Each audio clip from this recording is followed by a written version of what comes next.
everybody, I hope you're doing well. It's Sunday here, and I'm here with Joe and with Mr. Tito, not Tito, with Mr. Charlie. And today we're going to make macaroni and cheese. Now I am inspired by Sip and Feast from YouTube, so I want to give him credit. He's a wonderful home cook. And today I'm going to try his recipe because he's using an interesting ingredient called sodium. It's either citrate or citrate. I think it's probably citrate. I'm not exactly sure. But supposedly if you add a tablespoon of this to your mac and cheese, it will make it super creamy. And it's a stovetop mac and cheese, so it's super easy. And I really like extra creamy mac and cheese, and I prefer it stovetop than baked. So that's what we're doing. So let's just go over the ingredients. You're going to need a pound of, I'm using macaroni pasta, and I love this brand. I think it's De Cecco or De Cecco, whatever. Here it is. This is an Italian brand. It's really good pasta. It takes a little extra time to soften, to cook, but I love it. And I'm using a pound of sharp cheddar cheese, but within this pound, a little block of it, like half of a small Velveeta cheese, just for extra creaminess. And Sip and Feast adds Parmesan cheese or Pecorino Romano. I don't really like that in my mac and cheese, so I'm just adding an extra half pound of sharp yellow cheddar cheese. And I already placed this in the milk. We'll talk about I used 2.5 cups of whole milk. And in here was the 1 tablespoon of the sodium citrate. So just measure that, 1 tablespoon. And then I'm using 1 teaspoon of dried mustard or ground mustard. Okay, so let's just get started. So in here I've put in 2.5 cups of milk with 1 tablespoon of sodium citrate or citrate. And I'm just using a whisk to kind of just keep things moving in here and to make sure everything is combined until I get to a low simmer, really kind of warm up the milk. And then I'm going to add, slowly add in the shredded cheese. And I used a block of cheese, and I grated it myself just because, as we all know, when you buy the pre-shredded cheese, it has this coating on it that really doesn't allow the cheese to melt as well.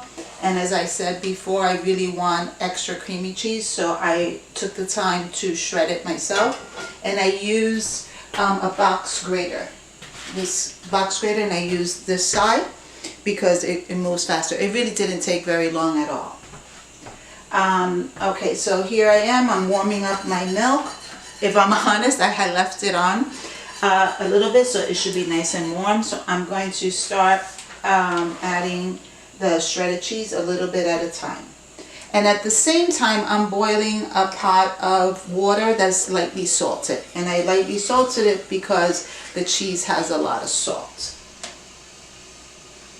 So it's not like if you're just making a regular pasta dish where you would season it like the sea, and they say it's just a little bit of and I just used kosher salt and sprinkled a little bit on.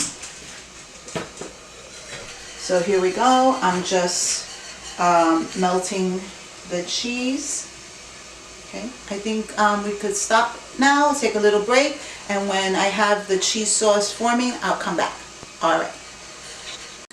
Okay, welcome back. So if you look here, the sauce is super, super creamy. Look at that. Look how nice and thin it is, but not like watery. It's super, super creamy. So I just want to show you that. That's what that should look like. Awesome. So what I'm going to do is I'm going to gently put it on the lowest possible heat as I add, actually I'm going to turn it off because the heat from the pasta is going to warm it up again now that, you know, bring it back to temperature. And don't worry about the little extra water, because all it'll do is thin it out. And what I did was, I wanted to show you, I took some out once the whole sauce was nicely combined and melted. I took some out and I put some, and I reserved it. So that way, if I don't use it all, if this is perfectly fine when I add the pasta and it's coated and it's cheesy and creamy and delicious, then I won't need to use this, and I can save this up to like 5 days in the fridge, and I can make another batch of macaroni or shells, and add this cheese and make myself another little batch of macaroni and cheese. So let me continue here. Isn't it good? It looks so good, but wait till you see it all combined.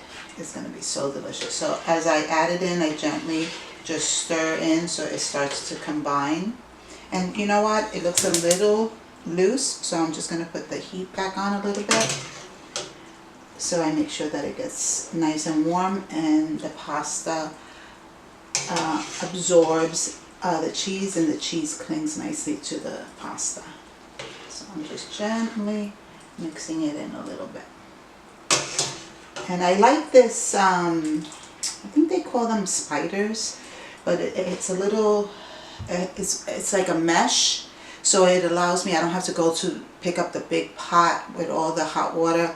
I can just scoop out a little bit at a time, and it also keeps some of the liquid, which is good because it creates a nice sauce. And if you see, I don't know if you can see, Joey, can you come and move this so they can see how I'm able to drain the pasta out? What, you want me to move? To show how the spider works. So if you see, when I lift it out, I just let the water kind of drip through the mesh, and then I just scoop it right into my cheese sauce pot. Alright, great. And it's easy, it's clean, and it's safer because we don't have to pick up a huge pot of boiling water. And you also have your pasta water reserved here, so if your sauce is too thick, you can easily just scoop out a little bit and add it to your pasta to thin it out a bit. So here we go, I'm almost done. I think there's maybe 1 or 2 more little spoons left of pasta. Yeah, that's good enough. So now I'm going to take my wooden spoon. Actually, I'm going to take the metal one. I know people are going to probably say that I shouldn't use metal, but I'm not really scraping the bottom. I'm just using it to mix in the sauce. And getting that all combined. It looks really good. And I may have to add a little more of the cheese sauce back in, just to put it, but I don't know, it looks pretty good because after it sits for a bit, it's going to thicken. But I think I'm going to take 1 little spoonful.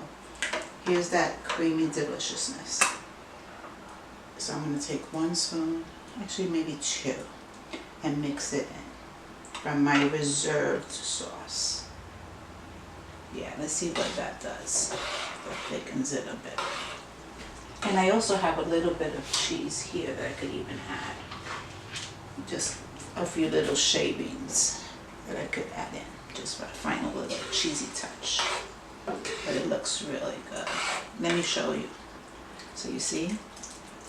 So right now it's a little watery, but as it sits here, it's going to thicken. And I tasted the sauce already. It's perfectly seasoned, and I didn't add any additional salt. I added a little salt to the water where I cooked the pasta, and then all I did was add the cheese, the milk, the tablespoon of sodium citrate, and a little teaspoon of ground mustard. That's it. Mustard powder is also another term used for it. So right now I'm just gently stirring the pasta in the sauce so it cooks, and I have the stove at the very, very lowest level. So it slowly starts to thicken and dry out a bit. But as you can see, look, still super creamy. And you want it this way so that way when it sits for a bit, it'll be the perfect consistency. And if it isn't, you could put more liquid, more cheese sauce in, or just let it cook a little longer. Because I cooked the pasta just slightly al dente, so it doesn't get super mushy. So basically al dente means I undercooked it a little so that it finishes cooking in the sauce. And that's a very good technique, because then as it's cooking, it's soaking in also that cheesy deliciousness. So, all right, I'm going to keep stirring here, and when I'm ready to serve it, I'll be back. All right.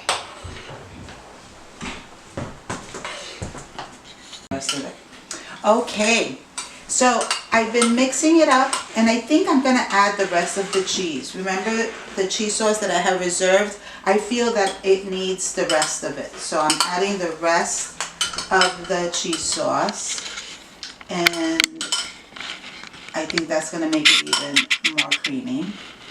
And then I'm also adding, I already added it, 2 little quick shakes of nutmeg.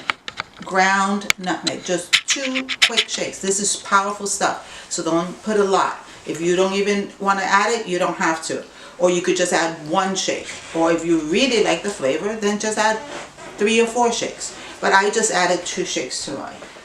And then I'm adding some freshly ground pepper, and this is again to taste. You can add as much or as little as you like, or none at all. Some people like to add paprika. Some people like to add a little cayenne, or they want to add a little hot sauce. You can add any of those things that you like to finish it once you serve it, or right directly into the pot. Or even some people like a little red pepper flake on it. So it's all up to you. It's your decision. I want you to come and take one final look at what it looks like, the finished product, and then I'll show you on the plate when I serve it, when I plate it. But look how beautiful and creamy that is. I want you to see that. Look at that. That's stovetop mac and cheese. I like it like this. I don't like it baked and dry with breadcrumbs and all that jazz. I like it just like this. Must be a childhood memory. I must have enjoyed it like this as a kid. Okay, we'll be back when I plate it. Okay, here's the final product. Here's my bowl, my beautiful bowl. I love this bowl. It's so pretty. And I'm going to just take a little taste so you can see how creamy it is. All right, it's a little hot, so let me just try to take a little bit so you can see it. You see it's piping hot.